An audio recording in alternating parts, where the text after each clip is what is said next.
అవగాహన లేకుండా మాట్లాడుతూ వాళ్ళు చేస్తున్నటువంటి పాపాలను మైమర్పించడానికి ఇతరులపైన నిందలేస్తూ జగన్మోహన్ రెడ్డి గారు కానీ రాజశేఖర రెడ్డి గారు కానీ ఏమీ చేయలేదంట, వీళ్ళంతా ఈ ప్రాంతానికి ఏదో ఇరగదీస్తున్నామని చెప్పి మాట్లాడుతూ ఈ ప్రాంతానికి తీరని ద్రోహం చేస్తున్నటువంటి వాళ్ళు మాట్లాడుతున్నారు పదే పదే. ఈ రాయలసీమ ప్రాజెక్ట్స్ పైన కానీ రాష్ట్రంలో ఏర్పడినటువంటి ప్రాజెక్టులు జలయజ్ఞం ద్వారా మొదలైనటువంటి ప్రాజెక్టులు అన్నీ కూడా కేవలం రాజశేఖర రెడ్డి గారి పుణ్యము. పదే పదే చెప్తున్నాం, మీకు అవగాహన లేకుంటే తెలుసుకోండి. ఈ ప్రాంతానికి గుండె చప్పుడు లాంటి ప్రాజెక్ట్ అయినటువంటి పోతిరెడ్డి పాడు చేసినా, ఈ ప్రాంతంను సస్యశ్యామలం చేయడానికి గాలేరు నగిరి చేపట్టినా, ఈ ప్రాంతం కరువుతో ఎడారిగా మారబోతున్నటువంటి ప్రాంతాన్ని సస్యశ్యామలం చేసినటువంటి హంద్రీనీవా చేపట్టినా, వెలిగెల్లు ప్రాజెక్టు కట్టినా, ఇంకొక ప్రాజెక్టు పేరు ఎత్తినా, పోలవరం పేరు చెప్పినా, గుండ్లకమ్మ పేరు చెప్పినా, ఏ ప్రాజెక్టు పేరు చెప్పినా కూడా గుర్తుకొచ్చేది రాజశేఖర రెడ్డి గారు. ఇప్పటి రోజులు కాదు, భవిష్యత్తు తరాలు కూడా తలుసుకోవాల్సినటువంటి పేరు రాజశేఖర రెడ్డి గారు. ఆయన సంకల్పం చూపించకపోయినంటే ఏ ప్రాజెక్టు కూడా స్టార్ట్ అయ్యేది కాదు.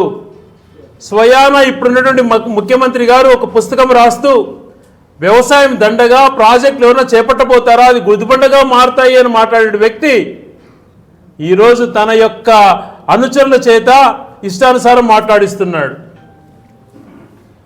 గాలేరు నగిరి అటువంటి ప్రాజెక్టు కానీ, హంద్రీనీవా అనేటువంటి ప్రాజెక్టును కానీ, గెండికోట లాంటి ప్రాజెక్టులను అన్నింటినీ కూడా ఎన్టీ రామారావు గారు పేరేమైనా పెట్టారు, అంతేగాని ₹1 ఖర్చు పెట్టలేదు. ఎన్టీ రామారావు గారు పేరన్నా పెట్టారు. ఈయన అల్లుడు ఆయన పార్టీని లాక్కొని చంద్రబాబు నాయుడు గారు ₹1 కేటాయింపు చేయకుండా హంద్రీనీవా ప్రాజెక్టుని ఎందుకు 40 టీఎంసీలు చేయాలి, అంత అవసరం లేదు అని చెప్పి 5 టీఎంసీలు సరిపోతుంది, త్రాగునీరుకి మాత్రమే వాడుకోవాలా అని చెప్పి జీవో ఇచ్చిన మాట వాస్తవమా కాదా? 99లో జీవో ఇచ్చి 99లో ఒకసారి, 2003లో ఒకసారి శంకుస్థాపన చేశాడు. ఆ శంకుస్థాపన చేసిన బోర్డులకు కూడా డబ్బులు కేటాయించలేదు. వీళ్ళు రాయలసీమ ప్రాజెక్టు గురించి మాట్లాడతారా? ఆ ప్రాజెక్టు దేవుడి దయ వల్ల రాజశేఖర రెడ్డి గారు వచ్చిన తర్వాత ఆ ప్రాజెక్ట్స్ ఏదైతే 5 టీఎంసీలు కుదించాడో ఆ జీవోను రద్దు చేసి ఇమ్మీడియట్గా దాన్ని మళ్ళీ 40 టీఎంసీలకు చేసి దాదాపుగా 5-6 వేల కోట్లు ఖర్చు పెట్టి హంద్రీనీవాను పూర్తి చేసి జీడిపల్లి వరకు ఆయన ఉన్నప్పుడే కంప్లీట్ చేసినటువంటి నాయకుడు దేశంలో ఎవరు కూడా లేరు. ఒక ఇరిగేషన్ ప్రాజెక్ట్స్ పైన అంత ఖర్చు పెట్టిన వ్యక్తి ఎవరు లేరు. మీరు సిగ్గుపడాలి. 95 నుంచి ఎన్టీ రామారావు గారి దగ్గర నుంచి పార్టీని లాక్కొని 2004 వరకు ముఖ్యమంత్రిగా ఉండి తట్టడి మట్టి తీయకుండా ఈ ప్రాంతాల యొక్క గొంతు కోసి బ్రిజేష్ ట్రిబ్యునల్ రాకమునుపు కనీసం నువ్వు హంద్రీనీవా గాలేరు నగిరి టేకప్ చేసినంటే మనకు నికర జలాలు వచ్చిండేటివి. 2004లో బ్రిజేష్ ట్రిబ్యునల్ అటువంటిది వచ్చిన తర్వాత ఏది కూడా అదనపు జలాలతో నికర జలాలతో ఏ ప్రాజెక్టు కూడా కట్టకూడదు అన్నటువంటి పరిస్థితి వచ్చినప్పుడు రాజశేఖర రెడ్డి గారు ధైర్యం చేసి మేము మిగులు జలాలతో కాకుండా నికర జలాలతో కాకుండా మిగులు జలాలతో కడుతున్నామని చెప్పి ఆ ప్రాజెక్టులను అన్నింటినీ కూడా కంప్లీట్ చేసినటువంటి నాయకుడు రాజశేఖర రెడ్డి గారు. ఈరోజు ఇవన్నీ కూడా ఆ ఫలాలన్నీ కూడా మనకు అందుతున్నాయి. మరీ అడుగు ముందుకేసి నేను చెప్తే ఏదైనా వింటారు కదా, తమ్ముళ్ళు నేను ఫోన్ కనిపెట్టినా, తమ్ముళ్ళు నేను గ్యాస్ కనిపెట్టాడని చెప్తే నవ్వుకుంటున్నారని చెప్పి అనంతపురంలో చెట్లు ఈయన మొలిపించినాడు అనేటువంటి మాట కూడా మనం మాట్లాడాడు. నవ్వుకుంటారు జనాలు. ఈ గెండికోట ప్రాజెక్ట్ని కూడా పెన్నా బేస్డ్గా ఉంది, ఇది 20 టీఎంసీలకు ఎందుకు 3 టీఎంసీలు చేయండి చాలు అని చెప్పి జీవో ఇచ్చినాడా లేదా ఒకసారి ఎవరైతే ఈరోజు రాయలసీమ ప్రాజెక్ట్స్ పైన వైసీపీని మాట్లాడుతున్నారో ఒకసారి వెరిఫై చేయండి. తిరిగి ఆ గెండికోటను నేను గాలేరు నగిరి నుంచి నీళ్లు తీసుకొస్తానని 20 టీఎంసీలకు చేసినటువంటి వ్యక్తి రాజశేఖర రెడ్డి గారు. ఇదే 200 సంవత్సరాలు ఉత్సవాలు కడపలో జరుగుతుంటే ఒక మాట చెప్పారు రాజశేఖర రెడ్డి గారు, అందరి గుండె లబ్డబ్ అని కొట్టుకుంటుంది, కడప జిల్లా ప్రజలు గుండె గండికోట అని కొట్టుకునే మాట చెప్పినటువంటి వ్యక్తి రాజశేఖర రెడ్డి గారు.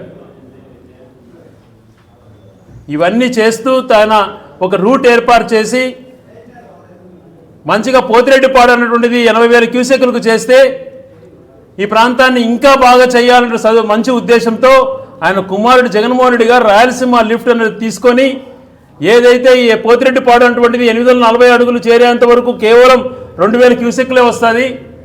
ప్రాజెక్ట్ ఫుల్ రిజర్వాయర్ చేరేంత వరకు మనకు నీళ్లు రావని చెప్పి రాయలసీమ లిఫ్ట్ ఇరిగేషన్ అటువంటిది కింది 790 అడుగుల నుంచి మనం తీసుకోవచ్చు అని టేకప్ చేస్తే నీ యొక్క వ్యాపారాల కోసం తెలంగాణ ముఖ్యమంత్రికి తాకట్టు పెట్టి రద్దు చేయిస్తే ఈరోజు రాయలసీమ ప్రాజెక్టు వల్ల ఉపయోగం లేదని మాట్లాడిస్తావా? మీకేమన్నా బుద్ధి ఉందా? లేకపోతే ఈ ప్రాంతాలకు తడిగుడితో గొంతు కోసేటువంటి వ్యవహారం మీరంతా కూడా తీసుకున్నారా చెప్పాల్సినటువంటి బాధ్యత మీ పైన ఉంది. ఆ రాయలసీమ లిఫ్ట్ అన్నటువంటిది ఈరోజు భవిష్యత్ తరాలకు ఎంతో ఉపయోగపడేటువంటిది. తెలంగాణలో కింది వరకు డ్రా చేస్తే మనకు వచ్చేటువంటి పరిస్థితి ఉండదు కాబట్టి వాళ్ళతో సమాంతరంగా మనకు సకాలంలో పంటలు పెట్టుకోవచ్చు అన్నటువంటి మంచి ప్రాజెక్టు టేకప్ చేసి దాదాపుగా పూర్తి చేసిన ఆ ప్రాజెక్టు గురించి తప్పుడుగా మాట్లాడతారా?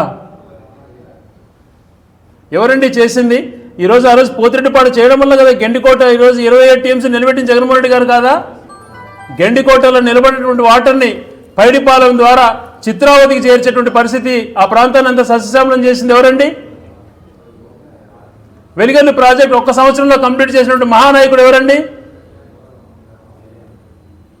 వీటన్నిటినీ కూడా మంచి ఉద్దేశంతో తీసుకెళ్ళి మంచిగా చేస్తే నువ్వు నిర్వీర్యం చేసి మేము 42,000 కోట్లు భవిష్యత్తులో ఖర్చు పెట్టబోతామని చెప్తున్నాడు ఆ ఫైనాన్స్ మినిస్టర్ పెద్ద ఆయన ఒక ఆయన.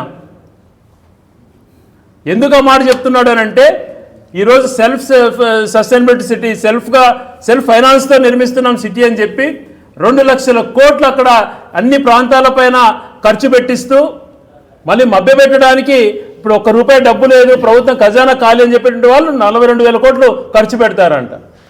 ఏ ప్రాజెక్ట్కి ఎంత ఖర్చు పెడతారో చెప్పమని చెప్పి సవాల్ చేస్తున్నాం. ఇదేగా ఈ ప్రాంతంలో కరువు శాశ్వతంగా నిర్మూలించడానికి హంద్రినీవాను మళ్ళీ కూడా కంప్లీట్ చేయడానికి నిధులు కేటాయించాడు జగన్మోహన్ రెడ్డి గారు.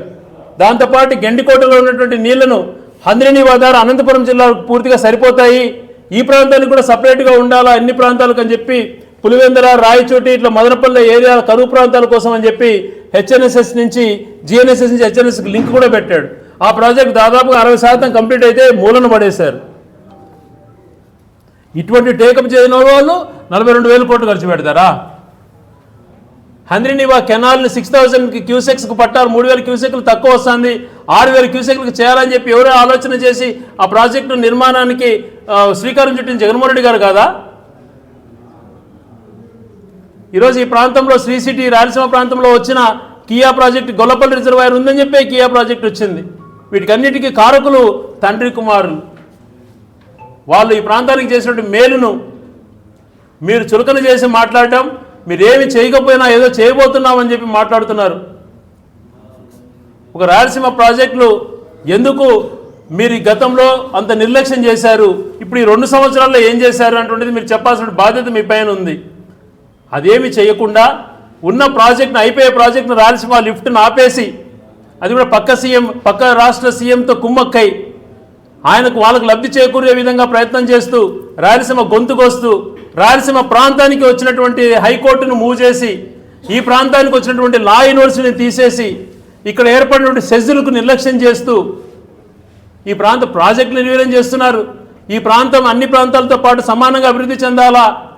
రాయలసీమకు ఒకప్పుడు రాజధాని ఉండేది, కర్నూలు అటువంటిది ఉండేది, కనీసం రాజధాని లేకపోయినా హైకోర్టు అన్నటువంటిది ఉంటే కన్నా ఈ ప్రాంతానికి కొద్ది గొప్ప న్యాయం చేసేట్టు ఉంటుంది అని చెప్పి అన్ని రకాల పర్మిషన్స్ కోసం ప్రయత్నం చేసి అలయడ్ కోర్సు కూడా ఏర్పాటు చేసి కర్నూలులో మంచి చేయాలని ప్రయత్నం చేస్తే నిర్దాక్షిణ్యంగా ఓవర్ నైట్ హైకోర్టు తరలిస్తే కూడా మాట్లాడలేకున్నారు అని అంటే మీరు ఈ ప్రాంతాన్ని గొంతుకొస్తున్నట్టు కాదా? పర్మిషన్స్ వచ్చి శంకుస్థాపన చేసి ప్రారంభమైనటువంటి లా యూనివర్సిటీని ఎందుకు తీసుకెళ్లారండి? మీ మనుషులం కాదా? 52 లక్షల ఎస్ఎఫ్టీతో కడతారంటున్నవే సచివాలయం. దేశంలో ఎక్కడైనా ఉందా? 9.5 లక్షల ఎస్ఎఫ్టీతో కట్టినటువంటి తెలంగాణలో ఇంకా ఖాళీగా ఉన్నాయంటున్నారు భవనాలు. 52 లక్షల ఎస్ఎఫ్టీతో కట్టేసి కేవలం దోపిడీ కోసం స్థలం ఇచ్చి అడుగుకు 16,000 రూపాయల నుంచి 20,000 రూపాయలు దోచుకుంటూ 6,800 కోట్ల దాకా సచివాలయానికని 5,000 కోట్ల అసెంబ్లీకి అంటావు, హైకోర్టుకు 5,000 కోట్లు అంటావు, ఆ మౌలిక వసతులు రోడ్ల కోసం 1,00,000 కోట్లు అంటావు. ఇదంతా కూడా మళ్ళా రాష్ట్ర ఖజానా నుంచి కాదంటూ స్పష్టంగా కనపడే విధంగా రాష్ట్రం పేరుతో అప్పులు తీసుకొని వచ్చి బాండ్ తీసుకొని వచ్చి లక్షల కోట్లు మా ప్రాంతం పైన కూడా నువ్వు అప్పులు రుద్దుతున్నావే, మా ప్రాంతానికి ఏమి చేయకుండా మేమెంత బాధపడాలి? అందుకనే మాట్లాడే ముందు ఒకసారి ఆలోచన చేయమంటున్నాను. మీకు నిజంగా చిత్తశుద్ధి ఉంటే హైకోర్టు తిరిగి కర్నూలు ఏర్పాటు చేయండి. జగన్మోహన్ రెడ్డి గారు దుబారా ఖర్చులు ఉండకూడదు, తక్కువ ఖర్చుతో మంచి రాజధాని నిర్మించవచ్చు అన్నటువంటి మంచి లైన్ చెప్తే ఆయన మాట్లాడిన రోజు నుంచి ఒక వారం నుంచి చూస్తున్నాం. వ్యక్తిగతంగా కుటుంబ పైన దాడులు చేయడం, అవహేళనగా మాట్లాడడం, పర్సనల్గా కుటుంబాన్ని అటాక్ చేసి ఇష్టానుసారం ఒక్కొక్కరి నుంచి ఒకరొకరు మాట్లాడుతూ వ్యక్తిగతంగా ఆయన క్యారెక్టర్ అసాసినేట్ చేసే విధంగా వ్యవహరిస్తుండడం మనం చూస్తున్నాం. ఎందుకు ఇలా జరుగుతుంది అని అంటే వాళ్ళు చేస్తుంది తప్పు అనేటువంటిది నిరూపణ అయింది. ప్రజలు జగన్మోహన్ రెడ్డి గారు ఏం చెప్పారో దానిపైన ఇది మంచిది కదా అని చెప్పి ఆలోచన చేస్తున్నారనే ఉద్దేశంతో వ్యక్తిగతంగా టార్గెట్లు చేసి మాట్లాడుతున్నారు. ఇది సరైనటువంటిది కాదు. ఈ ప్రాజెక్టులు అన్నింటినీ కూడా ఏదైతే రాజశేఖర గారు జగన్మోహన్ రెడ్డి గారు తలపెట్టినటువంటి ప్రాజెక్టుని మీకు చిత్తశుద్ధి ఉంటే కంప్లీట్ చేయండి. రాయలసీమ లిఫ్ట్ ఇరిగేషన్ అటువంటిది ఇప్పుడే గౌరవం అంతా మా పార్టీ నాయకులు రాయలసీమకు సంబంధించి ఉధృత స్థాయిలో పోరాటం చేస్తున్నారు. అన్ని జిల్లాలలో మీటింగ్లు పెట్టి ప్రజల యొక్క స్పందన చూసి మాకే ఆశ్చర్యంగా ఇంతగా సెంటిమెంట్ ఉందా అని. మా ప్రాజెక్ట్ని ఒక సంవత్సరం లోపల కంప్లీట్ చేయకపోతే ఏ రకంగా పోరాటం ఉంటుందో తెలియజేస్తాం. అదే రకంగా ఇక్కడ ప్రాంతానికి వచ్చినటువంటి హైకోర్టును, లా యూనివర్సిటీని ఇక్కడ పునర్నిర్మిస్తేనే మాకు నువ్వు అంతో ఇంతో ఈ ప్రాంతాన్ని మేలు చేసిన వాడివి అవుతావు, లేకపోతే తీవ్రంగా మా గొంతు కోసిన వాడివి అవుతావు. వీటన్నిటిపైన ఆలోచన చేయమని చెప్పి అవగాహన లేకుండా ఏదంటే అది మాట్లాడడం కాదు.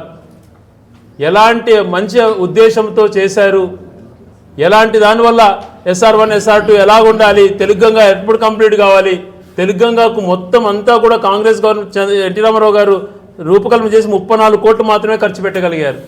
తర్వాత వచ్చినటువంటి కాంగ్రెస్ ఒక 400 కోట్ల దాకా ఖర్చు పెట్టగలిగింది. మళ్ళీ అంత 95 నుంచి 2005 వరకు 2004 వరకు ఒక్క రూపాయికి చంద్రబాబు నాయుడు గారు ఖర్చు పెట్టలేదు.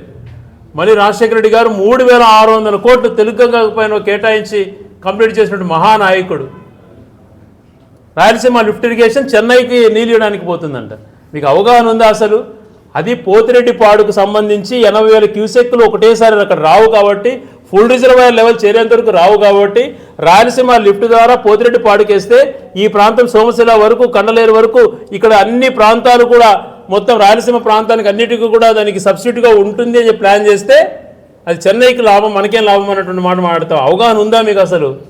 పోతిరెడ్డిపాడు నుంచి నీళ్ళు ఎక్కడికి పోతాయంటే ఫస్ట్ మన ప్రాంతానికి అంతా వచ్చిన తర్వాత కదా పోయేది. ఈ ప్రాంతంలో సరైనటువంటి టైంలో పంటలు వేసుకునే దానికి అవకాశం ఉన్న తర్వాతనే కదా జరిగేది. ఆ మాత్రం అవగాహన లేకుండా మాట్లాడుతున్న మీకు ఫస్ట్ అవగాహన కల్పించుకోండి. మీకు ఏదైనా దీనిపైన నాలెడ్జ్ లేకపోతే మా దగ్గరికి రండి, మేము తెలియజేస్తాం. అంతేగాని వ్యక్తిగతంగా పార్టీ పరంగా మాట్లాడేటంటే ప్రజలు మీకు గుణపాఠం చెప్తారని చెప్పి తెలియజేస్తాం. అవన్నీ కూడా పూర్తి చేసిన పరిస్థితి అన్నమాట.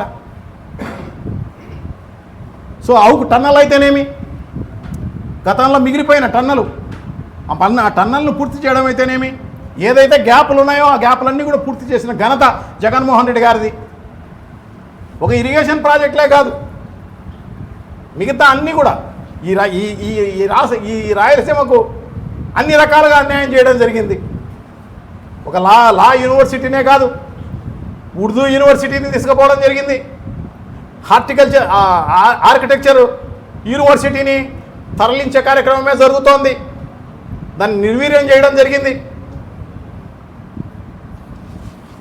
రాయలసీమ బ్యాంకు దాన్ని విజయవాడకు తీసుకుపోవడం జరిగింది.